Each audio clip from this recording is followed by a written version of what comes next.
습니다.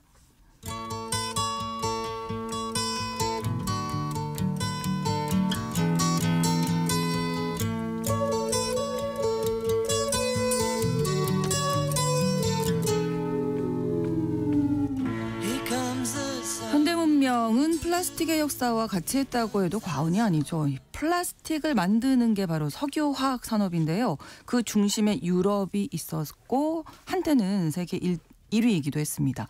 그래도 유럽에서 이제는 석유화학 공장들이 하나둘씩 문을 닫고 있다고 하는데 어떤 일이 있었던 건지 오늘 글로벌 경제에서 짚어봅니다. 3프로TV 언더스탠딩 김상훈 기자와 함께하겠습니다. 어서 오십시오. 네, 안녕하세요. 자, 보도가 있었어요. 최근에 사우디아라비아의 한 기업이 유럽에 있는 석유화학 공장을 매각하려고 한다. 이런 내용인데 왜 그런 건가요? 네, 최근 파이낸셜 타임즈가 보도한 뉴스인데 사빅이라고 하는 세계 최대 석유 회사인 아람코의 자회사인 화학기업이 하나 있습니다. 네. 얘가 주인공인데 네덜란드랑 독일, 스페인, 영국 등의 화학 공장을 운영을 하고 있어요. 그래서 사빅의 전체 글로벌 매출 중에서 유럽이 차지하는 비중이 대략 20에서 30% 정도가 되니까 굉장히 크다고 할 수 있는데 특정 공장의 설비를 폐쇄할 계획을 발표를 한 적은 있지만 전체 지역 사업부를 매각하겠다라고 하는 걸 검토하는 내용은 밝힌 바가 없었거든요.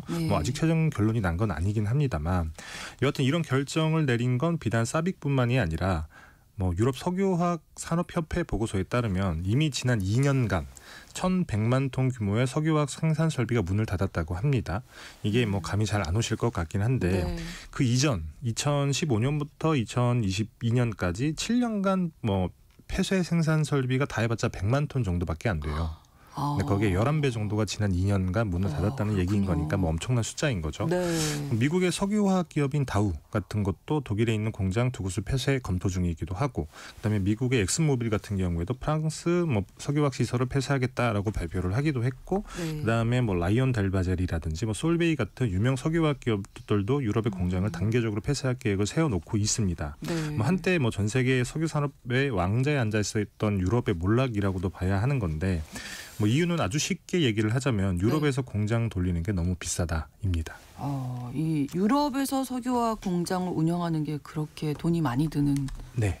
저도 이번에 처음 알았는데 굉장히 많이 들긴 하더라고요. 그래요? 사실 우리가 플라스틱이 없는 일상생활은 상상하기가 굉장히 힘들잖아요. 이제는. 그래서 우리가 쓰는 플라스틱이라든지 비닐 이런 일상생활에서 쓰는 플라스틱 제품의 기초 재료가 에틸렌이라고 하는 겁니다. 이게 이 에틸렌은 사실 기체예요. 근데 우리가 쓰는 플라스틱은 고체잖아요. 그래서 이걸 결정화하는 공정을 거치면 우리가 흔히 쓰는 플라스틱의 기초 원료인 폴리에틸렌이라고 하는 게 만들어지는데 여튼 이 에틸렌을 만드는 방법이 세 가지가 있습니다. 하나는 원유를 정제하는 과정에서 나오는 나프타. 예전엔 납사라고 불렀죠. 요거를 분해 시설에 놓고 돌리거나 혹은 천연가스에서 에탄이라고 하는 물질을 분리해낸 뒤에서 요걸 다시 또 분해 시설에 넣는 방법. 그다음에 석탄을 가스로 만든 뒤에서 분해 시설을 통해서 에틸렌을 만드는 이 세 가지 방법이 있는데 유럽 같은 경우에는 이제 원유에서 나오는 나프타를 통해서 에틸렌을 생산을 했습니다. 근데 미국 같은 경우에는 천연가스에서 뽑은 에탄으로 에틸렌을 만들거든요. 그래서 대략 유럽에서 만들 때 미국에서 만드는 것보다 3배 정도의 돈이 든다고 해요. 그러니까 비싸게 만들어서 경쟁을 하니까 당연히 이윤이 남지 않겠죠. 그렇다 보니까 2022년 1분기부터 9분기 동안 유럽 석유화학 시설의 가동률이 75% 수준에 머물고 있습니다. 이것도 감이 잘 안 오실 것 같긴 한데 그 유럽에 있는 석유화학 시설의 장기 평균 가동률이 81%고 밑도네요. 그렇죠. 글로벌 평균이 85%니까 거기에서도 한참 밑도는 상황이라는 거고 그리고 가동률이 9분기 동안 이렇게 낮았던 적이 이전까지는 유례가 없던 일이기도 합니다. 비싸게 만드니까 당연히 적자가 누적이 되겠죠. 그렇겠죠. 그래서 다들 구조조정 계획도 내놓고 공장의 설비도 폐쇄하겠다라고 얘기를 하고 있는 겁니다. 원료가 사실 원유냐 천연가스냐 이런 차이잖아요. 어떻게 보면 좀 비슷하다고도 볼 수 있을 텐데 이게 유럽이 훨씬 더 이렇게 원가가 많이 드는 이유가 있을까요? 일단은 원료에서 나오는 원가 차이가 가장 큰데 유럽은 아까 말씀드렸다시피 원유. 그래서 원유에서 나프타를 통해서 에틸렌을 생산을 하는데 문제는 우크라이나 전쟁 이후에 국제 유가가 엄청 올랐잖아요. 그래서 비싸게 에틸렌을 만들 수밖에 없었던 겁니다. 그래서 이 원유가 원가에서 차지하는 비중을 보면 감이 확 오실 거예요. 우리나라도 유럽과 똑같은 방식으로 에틸렌을 생산을 하거든요. 얼마 전까지 한국도 석유화학 산업의 강자이긴 했는데 어쨌든 우크라이나 전쟁의 유가가 올라가지고 최근에 어려움을 유럽처럼 겪고 있기는 합니다. 네. 그래서 2020년 기준으로 우리나라 석유화학 산업의 원가에서 이 원재료가 차지하는 비중이 무려 70%나 되니까 유럽도 비슷하겠죠. 근데 당시 국제 유가가 30에서 40달러 정도밖에 안 했거든요. 그런데 우크라이나 전쟁 이후에 100달러가 넘어섰을 때도 있고 맞아요. 최근까지 80달러대였으니까 당연히 그때보다 원가가 훨씬 많이 올라가 있겠죠. 그러니까 이렇게 만드는 에틸렌이 비쌀 수밖에 없었던 건데 반면에 미국 같은 경우에는 천연가스에서 뽑아낸 에탄으로 에틸렌을 만든다고 말씀을 드렸잖아요. 네. 근데 천연가스 가격도 우크라이나 전쟁 이후에 많이 오르긴 했습니다만 그럼에도 불구하고 미국 내에서는 가격이 엄청 싸요. 그래서 원래 가격의 차이가 많이 나다 보니까 미국은 유럽의 3분의 1 원가로 생산을 할 수 있는 거죠. 그러면 유럽도 원유에서 하지 말고 천연가스에서 만들면 되잖아요. 그렇죠. 이제 저희도 그렇게 생각을 할 수는 있는데 이게 물리적으로 쉽지 않은 그렇고. 그렇죠. 물리적으로 쉽지 않은 게 일단 유럽은 원래는 러시아산 천연가스를 싸게 사다가 썼었어요. 네. 근데 뭐 파이프라인 천연가스라서 우리가 사다 쓴 LNG보다 훨씬 쌉니다. 근데 그때도 뭐 이 에틸렌의 제조 원료로 천연가스 썼던 건 아니에요. 보통 발전기를 돌려서 공장에 필요한 전력을 개별적으로 생산하는 데 썼는데 그때 유가가 그렇게 많이 높지 않았으니까 그냥 나프타를 통해서 에틸렌을 만들겠다라고 했던 건데 네. 지금이라도 그럼 바꿀 수 있는 거 아니냐고 할 수 있지만 네. 일단은 유럽도 러시아산 파이프라인 천연가스를 사다 쓰다가 LNG로 바꿨죠. 근데 LNG 가격이 또 똑같이 오르겠죠. 많이 올랐죠. 네. 근데 이게 파이프라인 천연가스를 쓰는 것과 다른 이유가 뭐냐면 일단 액화를 하게 되면 그만큼 비용이 올라갑니다. 올라가는 거죠. 그렇죠. 네. 반면에 경쟁자인 미국 같은 경우는 자기네 땅에서 뽑아낸 천연가스를 쓰기 때문에 훨씬 더 가격이 싼 거예요. 그래서 여기에서 에탄을 뽑아서 에틸렌을 만드는 건데 예를 들면 이런 겁니다. 우크라이나 전쟁 이후에 국제시장에서 천연가스 가격이 치솟을 때 우리나라나 유럽 같은 경우에는 1MMBTU라는 열량 단위당 100달러 정도의 천연가스를 사다 썼습니다. 네. 근데 당시에 미국 내 천연가스의 가격은 10달러 정도밖에 안 됐어요. 차이가 너무 나잖아요. 그렇죠. 지금도 4분의 1 수준입니다. 그렇군요. 그래서 LNG를 사다가 쓰는 거는 애시당초 그 천연가스를 통해서 에틸렌을 만드는 미국과는 게임이 안 되는 거죠. 그러네요. 네. 그래서 더더군다나 애시당초 대부분의 설비를 나프타를 분해해서 에틸렌을 만드는 설비로 지어놨기 때문에 어쩔 수 없이 해오다가 결국에는 못 버티는 기업들이 지금 하나둘씩 나가 떨어지고 있는 그런 형국이라고 보시면 됩니다. 근데 미국은 이 천연가스가 왜 이렇게 싼 거예요? 사실 미국 같은 경우는 20년 전만 하더라도 천연가스가 부족한 나라이기도 했죠. 그때는 이렇게 가격이 싸지 않았겠죠. 네. 그래서 그때도 뭐 해외에서 LNG를 수입해다 쓰기도 했는데 그러다가 2010년 무렵에 1차 셰일가스 혁명이 벌어지고 2010년대 후반에 2차 셰일가스 혁명이 또 나오면서 천연가스가 엄청나게 쏟아지기 시작합니다. 보통 땅 밑에 셰일층에 유정을 꽂아서 뽑아 올리면 원유랑 천연가스가 같이 나와요. 네. 원유는 쓸 데가 많죠. 그렇죠. 천연가스도 쓸 데가 많이 있긴 하지만 그때 당시만 하더라도 미국 내 전체 수요를 감안하고도 천연가스가 남아서 그냥 파이프라인에서 태우는 사진들이 굉장히 많이 있을 정도였어요. 예. 그래서 사실 천연가스가 너무 많이 나오니까 2010년대 후반부터는 미국도 액화 수출 터미널이라고 하는 걸 만들어서 해외에 팔기 시작했는데 그래서 사실 미국이 지금은 세계 최대 천연가스 수출국이기도 하거든요. 네. 그렇다 보니까 미국은 천연가스 가격이 쌀 수밖에 없는 겁니다. 네. 경쟁자가 미국만 있다. 네. 그러면 이제 좀 그래도 어떻게 뭐 그렇죠. 볼 수는 수 있는데 사실 미국보다 더한 나라가 또 있습니다. 중국이요. 맞습니다. 중국 얘기가 나오더라고요. 꼭 중국 얘기가 나올 수밖에 없는데 네. 중국은 제가 아까 말씀드렸던 그 석탄으로 가스를 만든 뒤에 에탄을 만드는 방식을 전통적으로 채택을 했었거든요. 네. 이게 뭐 중국 내부에 워낙에 값싼 석탄이 많이 있었기 때문에 이런 방법을 선택한 것이기도 하고 뭐 공정이 다른 방식에 비해 조금 길어가지고 설비를 만드는 비용이 조금 들기는 합니다만 네. 워낙에 원료 가격이 싸니까 이런 방법을 선택을 했던 건데 사실 이거는 탄소가 너무 많이 나와서 그러니까요. 중국이 아니면 또 할 수 없는 방법이기도 유럽이나 해요. 미국은 선택하지 그렇죠. 않을 방법이죠. 이때까지는 그래도 괜찮았는데 최근 들어서는 원유에서 나오는 나프타를 통해서 에틸렌 생산을 급격하게 늘리기 시작합니다.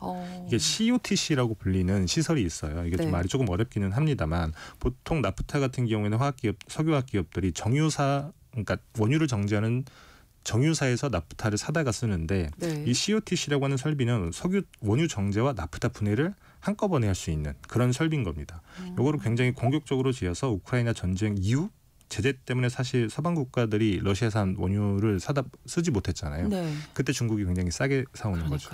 그러니까 일단은 원유 가격이 싸고 이 공격적인 설비 때문에 단가가 규모 경제 때문에 단가가 또 떨어지고 이제 그렇다 보니까 사실 이 중국이 굉장히 석유화학 덩치를 키우면서 유럽 석유화학 기업의 치명타가 된 거라고 볼 수 있습니다. 사실 유럽뿐만 아니라 우리나라 석유화학 기업도 지금 굉장히 힘들거든요. 같은 방식으로 맞습니다. 생산해내는데 유럽이 중국 정말 얄밉겠는데요.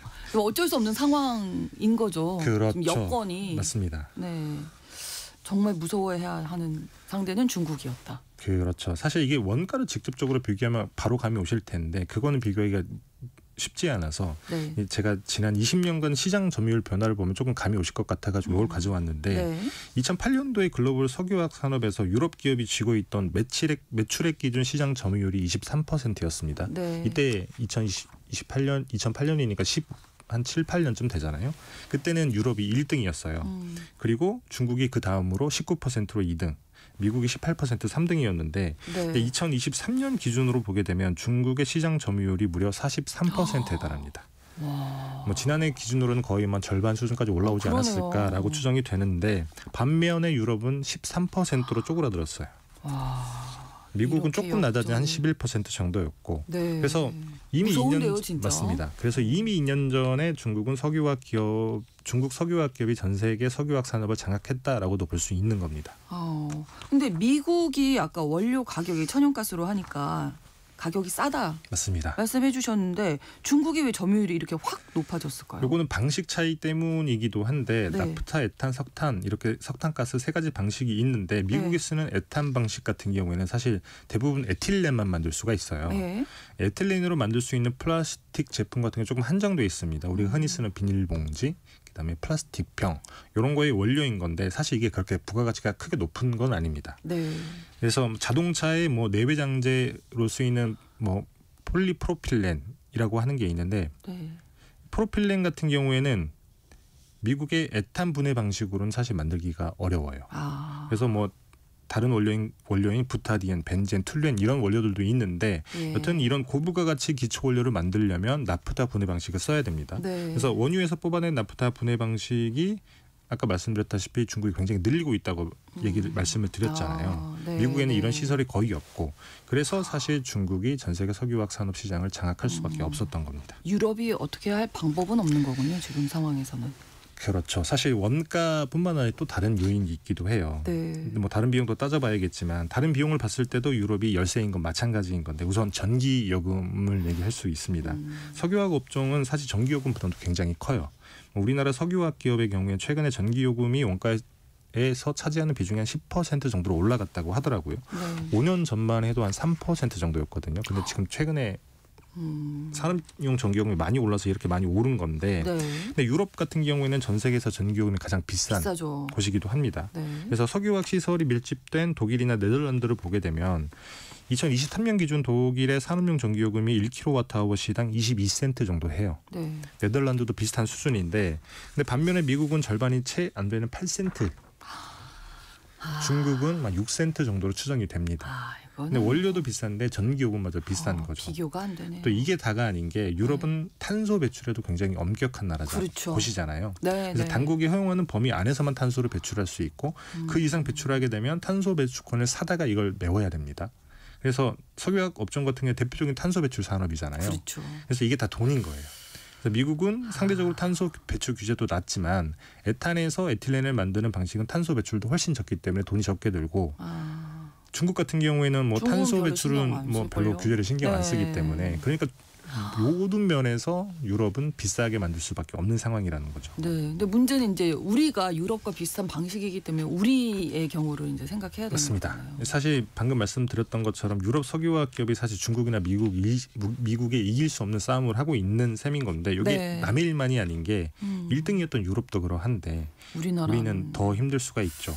실제로 고유가와 중국 때문에 최근에 석유화학 기업들이 우리나라에서도 공장을 멈추고 있기도 하거든요. 그래서 정부에서 구조조정 방안을 만들고 있기도 한데 그나마 다른 비용이 유럽보다 낮아서 조금 버틸 수 있는 힘이 있기는 합니다만 최근에 산업용 전기요금도 많이 오르고 탄소 배출 비용도 계속 오르기 때문에 네. 여기 사실 손 놓고만 보면 안 되는 것 중에 하나가 석유화학 시설이 단순히 플라스틱만 만드는 건 아니거든요. 아까 네. 말씀드렸다시피 자동차 내외장재도 마찬가지고 첨단 소재를 만들 때도 필요한데 이거를 이제 앞으로 남의 운명을 남의 손에 우리의 운명을 맡겨야 되는 상황이 유럽도 그렇고 우리나라도 그렇고 뭐 생길 수 있다는 어떤 겁니다. 방법이 있을까요?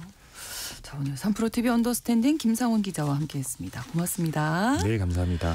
스키드로의 I Remember You 전해드리면서 KBS 라디오 신성원의 오늘 세계는 마치겠습니다. 내일 다시 뵙겠습니다. 고맙습니다.